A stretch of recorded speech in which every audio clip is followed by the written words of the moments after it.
नाशिकमधून नवीन greenfield expressway होत असून हा मार्ग महत्त्वाची बंदरे आणि तीर्थक्षेत्रांना जोडणार आहे. त्यामुळे प्रवास अधिक जलद आणि सोपाही होईल. केंद्र सरकारच्या भारतमाला योजनेअंतर्गत प्रस्तावित असलेल्या सुरत चेन्नई ग्रीनफील्ड एक्सप्रेसवे मध्ये महत्त्वाचा बदल करण्यात आलाय. आता हा प्रकल्प नाशिक चेन्नई ग्रीनफील्ड एक्सप्रेसवे म्हणून ओळखला जाईल.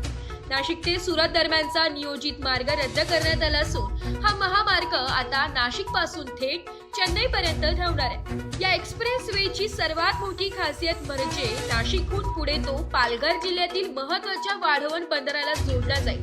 यामुळे दक्षिणेकडील चेन्नई आणि महाराष्ट्रातील वाढवण ही दोन मोठी बंदरे एका प्रस्तावित एक्सप्रेसवेच्या माध्यमातून थेट एकमेकांशी जोडली जाणार आहे.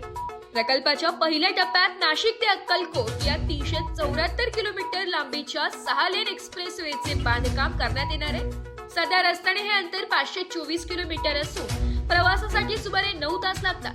मात्र या नवीन मार्गामुळे हे अंतर 150 किलोमीटरने कमी होऊन केवळ 374 किलोमीटर होईल. तर प्रवासाचा वेळ 9 तासांवरून केवळ 4 तासांवर होऊन येणार आहे.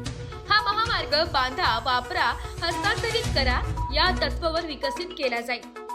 हा संपूर्ण एक्सप्रेसवे पूर्ण झाल्यानंतर महाराष्ट्रातील नाशिक आणि आंध्र प्रदेशातील तिरुपती हे दोन महत्त्वाची तीर्थक्षेत्रे देखील जवळ येणार आहे. सध्या रस्त्याने नाशिक ते तिरुपती हे अंतर कापायला 22 ते 23 तास लागतात. पण प्रस्तावित एक्सप्रेसवेमुळे हा वेळ निम्म्याहून येऊन 11 ते 12 तासांवर येईल. नाशिकमध्ये हा महामार्ग मुंबई आग्रा महामार्गावरील आडगावच्या ट्रक टर्मिनस जवळ कनेक्ट होईल.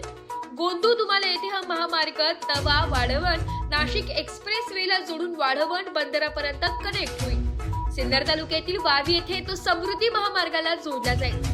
नाशिक जिल्ह्यातील 6 तालुके आणि 70 गावांमधून हा महामार्ग जाणार असून त्यासाठी 195 हेक्टर भूसंपादन केले जाईल. हा महत्त्वाकांक्षी प्रकल्प महाराष्ट्र, कर्नाटक, तेलंगणा, आंध्र प्रदेश आणि तमिळनाडू या 5 राज्यांना जोडणार आहे. मार्गावरील प्रमुख शहरांमध्ये नाशिक, अहिल्यानगर, सोलापूर, अक्कलकोट, कलबुर्गी, कर्नूल, कडप्पा, तिरुपती आणि चेन्नई यांचा समावेश असेल. वृत्त संकलन विभाग, एस मराठी न्यूज, नाशिक.